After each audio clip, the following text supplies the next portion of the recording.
this seemed like it should be headline news. I'm surprised you aren't in the news every week. We need to remove the fear. Yeah. I think that sometimes the constant talk about how you can't afford a house, people believe that. Oh, yeah. And so just taking down that barrier and saying, just go on the website and check. After 7 years, our homeowners will come out with an average of $45,000 in equity. Wow. And so, this is a great wealth builder. That's fantastic. For families that they can pass to their children, along with the stability and all of the other benefits that come. This episode is brought to you by Texas Mutual Insurance Company, the state's leading provider of workers' compensation insurance. Since 1991, Texas Mutual has been helping employers prevent workplace accidents. To learn more about how Texas Mutual provides a competitively priced source of workers' comp insurance for Texas employers, visit www.texasmutual.com.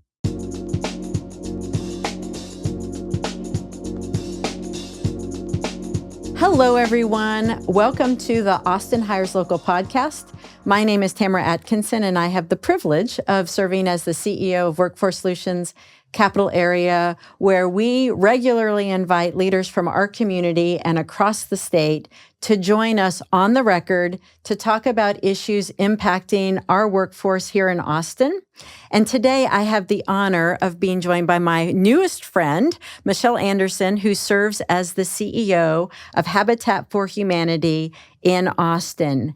And I am so excited today, Michele. I'd like to kind of dig into a few topics with you. I'd like to talk about your definition of a community thriving and how that relates to homeownership. I'm hoping you will talk to us in our audience about misconceptions about being able to afford a home. And then finally, and I know this from previous conversations with you, I hope you'll talk about what it means to build community and how you build hope into community. And along the way, I'm hoping you might also make a reference or two to how a water bottle today might become something that impacts Habitat for Humanity in the future.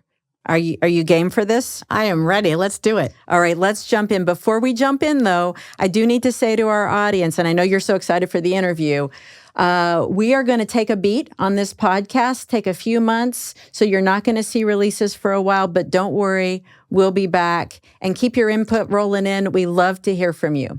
Okay, Michele, at Workforce Solutions Capital Area, we stand for jobs, supporting and connecting local people to jobs. And so I like to kind of warm people up on this podcast by asking about first jobs.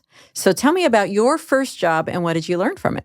My mom had a fabric store and taught sewing classes, so it was a family business. So at 13, she said I needed to join the family business. So I would go down on Sundays when we were closed and mop the floors, clean the bathrooms, dust, and vacuum if I wanted an allowance. So what I learned is when you have a family business, you start early. And when I turned 16, I knew I had reached the pinnacle of my career because I was able to work the cash register. That's fantastic. And so where was this? Where did you grow up? In Norfolk, Virginia. Okay. And so does your family still have this business? No, my mom closed it when I was 16, actually, right when I made the Are you the reason they closed it? I know. I ran the cash register and ran us right into the ground. Oh, that's funny. So my father was a small business owner in North Texas. Okay. And so I also mopped floors, cleaned sinks, starting at a very young age. I call it child labor. He calls it joining the family business. That was our same conversation. Well, thank you so much for joining me today. And so you just mentioned you're from Virginia. And I think I understand from previous conversations with you, you have not always been with Habitat for Humanity. You had a career first in another industry. So tell me about your journey to Habitat for Humanity and tell me about what brought you from Virginia to Texas. Okay. Well, this is one of my favorite stories. Oh, good. So I've worked in nonprofit for my entire career, started as an intern and then worked my way up to CEO with United Way. And we had done a project called ALICE, Asset Limited, Income Constrained and Employed. So I'm sure you're kind of familiar with that. Sure. And we did a pilot program to have women that were working full-time, but were still needing some assistance. Our goal was to move them to complete self-sufficiency. In that program, which we piloted for 5 years, we learned that there was a difference when people owned a home. That was when we knew they were stable and that they weren't going to need a support. So I really got interested in what is the difference in home ownership. And I had just completed a big strategic plan. My youngest went to college, and I got contacted by a friend that said Habitat was looking for a new CEO. And I had a little bit of interest because of that housing. Yeah. And then I interviewed with the Austin Habitat board. And I mean, on the Zoom call, I knew I was supposed to be here. Oh, that's a fantastic story. And just to tie it back to the fabric store a little bit with my mom. So I was raised by a single mom. Okay. And she struggled. At times she struggled, do I pay rent or health insurance? She chose health insurance and at 40 got cancer. And so she had to take out a loan to pay for life-saving surgery. I was 10 at that point. And I really watched my mom struggle. After that, we had a neighbor. This was before Habitat. Habitat was founded in 1988. Okay, I was going to ask you about the history. Yeah, and so this was in the late 70s. A neighbor who was going to med school and graduated and was going on to intern said they wanted to help my mom finance a house. So we lived in a townhouse. They lived next door. They helped her finance because she wouldn't qualify. Oh, wow. She was like a pre-Habitat owner, and they financed her and gave us a home. They kind of adopted us and took us in. And my mom still owns that house to this day. I've never seen anyone have more pride and ownership than her, and it was an anchor. We moved all the time, every year, just like our homeowners, when rent goes up or someone sells a property. And after that, we never had to move. And I think how much that had to do with me having stability to be able to go to college. I was the first one in our family to go to college. I just had that community around me because we didn't move anymore. And so coming to Habitat felt like coming home. Oh, I love that story. Thank you for sharing that with us. I can really see how having a foundation, a home as a foundation, stabilizes a family. And I'm thinking about the gift that neighbor gave your family. And it dawns on me that seems like that's what Habitat Humanity does, is you step in almost and serve as that community neighbor to help people. So maybe talk a little bit about the mission of Habitat Humanity here in Austin, and also let us know, is there anything that Austin does differently than other habitats, or are we part of a major system and the formula works? Right, and a little bit of both. So, and you're exactly right. So we are providing homes for workforce housing, people that earn between $63,000 and $97,000. That's a pretty big range. That's a pretty big range. Yeah. And it's where most of our workforce lies. So this is just like with my mom. It's someone helping you get started, and then it's you. You own the house. You have a mortgage. So these are hardworking families that are in that range that just puts them at a distance from full market value. Okay. So you asked how we're different. So we're very much the same in the fact that Habitat homes are always well built. We have volunteers, we have donations. So these homes are really well built. They're high quality homes. So we say cheap homes are not affordable. So we do not build cheap homes. Oh, wow. Our homes will value at market rate. It's just we don't sell them at market rate. So what is different about Austin, and the other reason I really wanted to come here, is we are putting about 21 homes in the market each year. And we said that is not enough for our workforce housing. So we decided we wanted to triple that number. Okay. So starting next year, we're going to be putting over 75 homes in the market. Oh my gosh, wow. Yes, and this will be all kinds, which other people don't understand. We have townhomes, condos, single-family homes. They're in master communities, so it's a very diverse community. And our homes, you would never know they're Habitat homes. The first neighborhood I visited in Scenic Point, I was like, which ones are Habitat homes? Because Really? you can't tell the difference. It's just that we sell them at affordable price. So I so appreciate this opportunity because I want to tell people, if you're in that range, go on our website. We have a home for you that you will love and that you will cherish. Well, there are so many things about this conversation I want to unpack with you. I'm so excited. So first, let's talk about the headline, which is you're more than tripling the number of homes that you have available. What has made that possible? Because that seems incredible. Did you have an amazing fundraising year? What happened? Well, it's been in the works. So we started a strategic plan and thinking about this about 3 years ago. And the board, when they were interviewing, said, we want to have rapid growth, but we're not sure if we can. I said, just what I want. Let's come into a job and not know if we can hit the goals. But you're a new CEO. We're going to give you a big, audacious goal. Go for it. Right. And so we landed on, we are in a silent phase of a capital campaign. Okay. But it's really everybody coming together, which I love.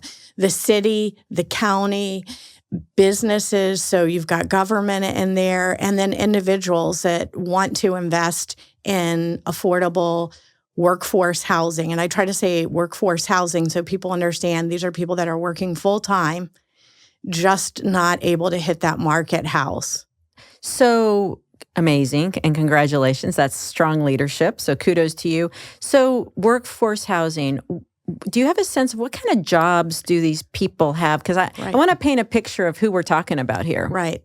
Yeah, it's a lot of our essential workers, people that need to come into an office every day. We did a partnership with the school system. Really? And so we have teachers. We have people that work in the school system. We have people that work for the fire department. We have people that are working in your local coffee shop.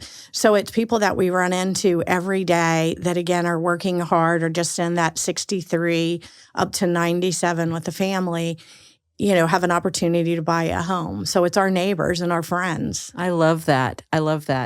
So Michele, you were just talking about the community coming together to help you raise money under a capital campaign so that you could more than triple the number of workforce homes available. I was doing a little bit of research on Habitat, and I noted on your website that you guys will accept donations in a lot of forms, including crypto. So tell me about that. Do you have many people donating crypto? I mean, is that a sign of the times? And why do all habitats do that? Well, no. And when you had asked about the how we're different than other habitats, is we're one of the first habitats in the country to really have this kind of scale. And I want to let you know, too, that we're not just doing 75. We'll be doing 75 for the next 7 to 10 years. And then each year 75? Yes. Oh, wow. And we'll be able to maintain that. And one of the reasons why is because when people decide to move to market, that home comes back to us. They sell it back to us, and then we can sell it to another family. So it's like that flywheel concept. We're going to have a market of houses that will be available.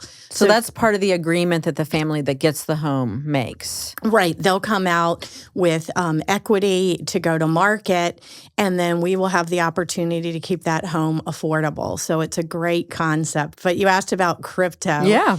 Yes, we're one of the first to start that. And, being in Austin, why not? That's what I was going to say. Why not? Yeah. Right. Why not? So we haven't had a lot of donations, but we have had a few. And we had a big conversation in our office on whether we should get crypto or not. Interesting. Well, I was fascinated when I saw that. And of course, in the media these days, there's a lot of talk about crypto. And so it seems like you guys are ahead of the times. Yeah, we'll take crypto. We'll take donated items for the Restore. There is also a program that we're going to be doing next year with our Restore, which is super innovative. We're going to be recycling plastic. We have a grant with the Science Institute, and so we'll be able to take plastic and make furniture. You're getting in the furniture making business too, through recycling. I know. Is it like my plastic water bottle? I donate to you, and you're going to make a piece of furniture out of it? Yes. How are you going to? How? We're How going to do you have to this? do a whole nother show on that. But it's I think really, so. when you talk about, keeping Austin weird, we try to keep that vibe going. But we won this grant, and there'll be a big machine outside of our office that will make the furniture, and you get to design it. Is it like a 3D printer? Like I Yes. put in the water bottles and out comes a chair?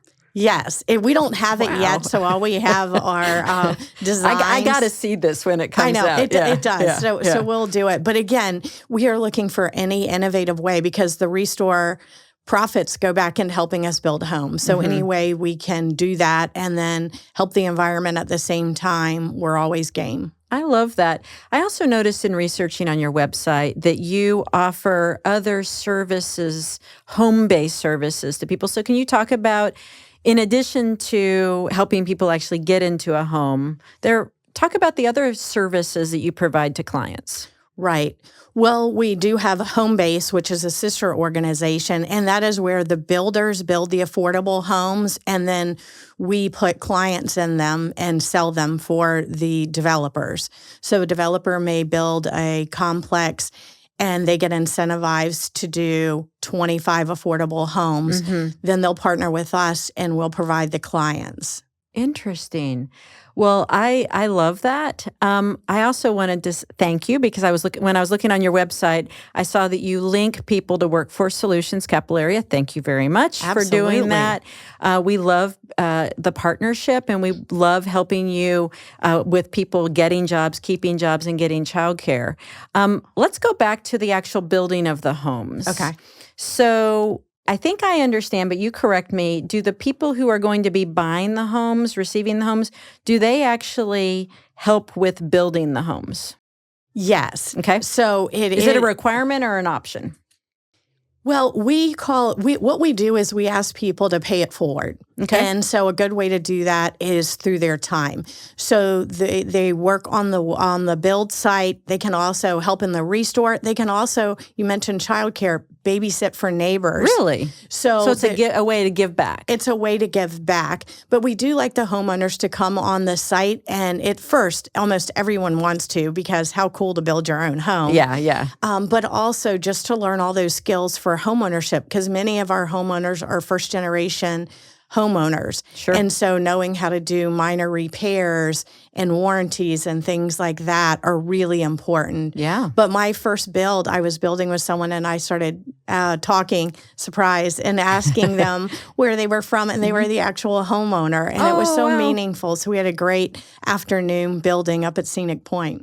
This episode is brought to you by Texas Mutual Insurance Company, the state's leading provider of workers' compensation insurance. Since 1991, Texas Mutual has been helping employers prevent workplace accidents. To learn more about how Texas Mutual provides a competitively priced source of workers' comp insurance for Texas employers, visit www.texasmutual.com. Okay, so here's another thing I've heard, and you can confirm. Like I hear that you have, and you mentioned this, volunteers that are building the homes. Someone like me, should I do that? Like, I don't know how to build a home. So how do you ensure that volunteers who are helping build a home actually do it right? Right. Well, that's a great question. Because you said you want to build a quality home, not a cheap home. Right. And so that's material and how you put it together. Yeah. So we have a whole construction crew, and they're just amazing because they're construction workers that also know how to teach. So, and we also have volunteers. We call them regs, and we love them, that have been volunteering for 20 years, and they're highly skilled. So they come out and work with the volunteers. We have some volunteers that have skills. We have others that don't know how to properly use a hammer. So it's a great opportunity. We had a women's build, and it was so great to see women come out that maybe haven't been in that field and learn how to do basic repairs and learn how to use tools. So it's a learning opportunity too for the volunteers, or some just come out and can hit the ground running. I love that. So, I mean, I think what I understand about Habitat for Humanity is like companies can send teams of people can volunteer. I love hearing that there are regs who are 20 years in plus, but then in my mind, I'm picturing like volunteers like me hammering away and then a reg coming behind me correcting what I might have done wrong. So that sounds like you've got a great system. So start to finish, talk to me about the process. So someone is income eligible and they live in our, is residency a requirement? Do they have to live in Austin or Travis County? Yeah, they need to live in the community and work in the community. Okay, so you've got kind of residency in terms of where they live currently, income. Are there any other requirements? Well, we work with people on credit. We have people that come in. You can go on the website and do a quick intake form. Okay. And we can tell you really quickly whether it's going to be a month or whether it might be, 6 months or a year. Because they need to improve their credit? Is that, right. Would that be why? It could be credit. We can always help people with down payments. People worry about that. Sometimes it's $1,000, sometimes it's $5,000, but it's dramatically less than what you would have in market. Absolutely. People think that's a barrier, but it's not. And we can work with people on credit. And, it's mainly that desire that you want to have a mortgage and build equity. And one of the other things I think we didn't talk about a lot in the beginning was generational wealth. Oh, yeah. The number one way people build wealth in the United States is through homeownership. Mm-hmm. And so it's an investment. You talk about crypto, right? So a house, after 7 years, our homeowners will come out with an average of $45,000 in equity. Wow. And so, this is a great wealth builder. That's fantastic. For families that they can pass to their children, along with the stability and all of the other benefits that come. I'm seeing all upside in what you're talking about, and such a great relationship to Workforce Solutions and what we're doing, trying to help people not just get jobs, but grow into careers that are family supporting. Right, exactly.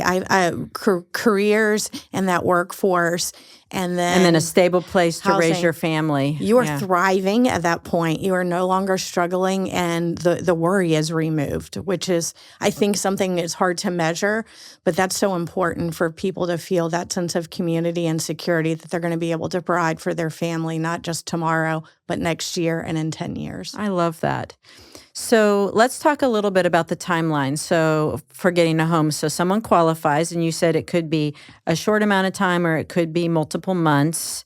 But let's say I'm a client and I qualify. When do I get to move in? Like, how long can I expect it will be till I'm in a home? Well, now it could be a month. Are you really? And so they're being built right now? Yes. Oh, wow. Because of the accelerated building that we're doing. And also we're doing the Carter Work Project. I wasn't sure if you were going to ask about that. Yeah. So we are accelerating, and we have homes that are available, which wasn't always the case. Mm-hmm. Sometimes there was a 2-year waiting. So again, if you're thinking about it, call us, go on the website. Well, I'm so glad you're promoting that, Michele, because this is one of the reasons I wanted to have you on the podcast, because when you and I got a chance to talk previously, you said the number one thing I need is help getting the word out that we have homes. And in a community where we spend so much time talking about housing and housing affordability, this seemed like it should be headline news. I'm surprised you aren't in the news every week promoting this. So I'm really glad that you could come on our podcast and promote it from here. Yeah, well, I am so thankful. What a wonderful gift you've given Habitat and so many families that will have homes because you did this. Oh, and I love the partnership. I'd love to see some of our clients get. So we're definitely going to promote within our system. We need to remove the fear. Yeah. I think that sometimes the constant talk about how you can't afford a house, people believe that. Oh, yeah. And so just taking down that barrier and saying, just go on the website and check. We work with all kinds of businesses to promote it in their base. So we'd love to promote it to your employees, to your clients, to anyone. Again, 63 to 97. Check it out. Thank you so much. So, Michele, I'm really stuck on this idea of the individuals you're able to help, because I'm so happy thinking about what you're able to do. But I can imagine that people that first reach out to Habitat come with some experience and some baggage about previous experiences. So can you talk a little bit about what it's like to show a client that they might be able to afford a home? Like, what kind of reactions do you get? Right. Well, the best story I have on that is our mission is we build homes, hope, and community. And the building homes, hope, and community. And Got I it. could always explain the building homes, but the hope and community really came from a homeowner that spoke at one of our events. And she said that for 15 years, she had been on Zillow. She was like a frequent user, and every time she could not get a house. So she stopped. And it was a painful decision for her to make that she would never afford a home in Austin. And then someone at her work kept encouraging her to go on and apply. She applied. She got a home. But that story I thought was unique, but every client tells me that they have given up hope on ever being able to buy a home.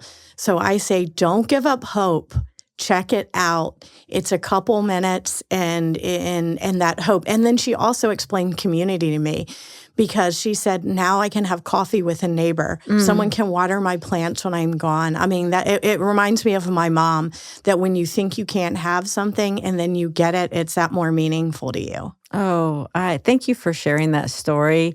I want to also talk a little bit more about community. So I'm imagining like this client, you've helped someone be a homeowner for the first time. They are in community. Are there ways that Habitat helps support people integrating into their new communities? Is that part of what you do? And how successful or not? You talked about a client saying that a neighbor can now water plants, but do you have other examples of how you're helping truly build communities once someone moves in? Yes, and we are adding a new position called a stewardship position, because we just naturally did that with our DNA. But it's really a program to just stay with our families, and if they need any support, we can give it to them. But part of the home ownership process really does that. Number one, building community happens on the build site, but then after the build site, we'll really encourage neighbors to get together and support each other. And we had an example, we talked about a school teacher who moved into her neighborhood and got the kids a basketball because she always saw them outside playing. And then at Christmas, the neighbor brought her some bread over, and then this friendship developed. And she said she had never had that happen in the 7 years she had been in Austin.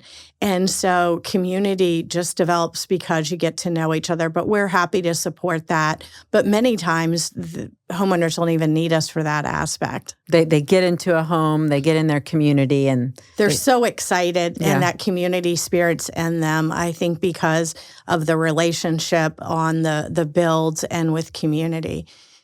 And I would say, too, another thing people would say, well, how affordable are your houses? Thank you for bringing that up. I should have asked you that. No, I was going to say, so our condos start at $155,000. Really? $155,000. You can have a home ownership, and then they will go up to $245,000 for a single family home that has 4 bedrooms. Wow. So we also hit people at all spectrum of lives, and sometimes people think it's only families. It's not. That teacher was a single teacher, a single woman. And so we have variety, single couples, family. We do have a lot of single moms. So if you're a single mom, please go on the website. Sounds like that's close to your heart as well. Absolutely. Yeah. 65% of our homeowners are single moms. Really? 65%. So the majority of clients that use Workforce Solutions childcare services are single moms. So right. These are the same people. These are the same people we're serving. These are the same people. Yeah. Fantastic. Well, let's pull the aperture back just a little bit, and let's talk about housing in Austin, Travis County. So our mayor has made affordability one of his agenda items. I know that you said you work with Judge Brown and the county.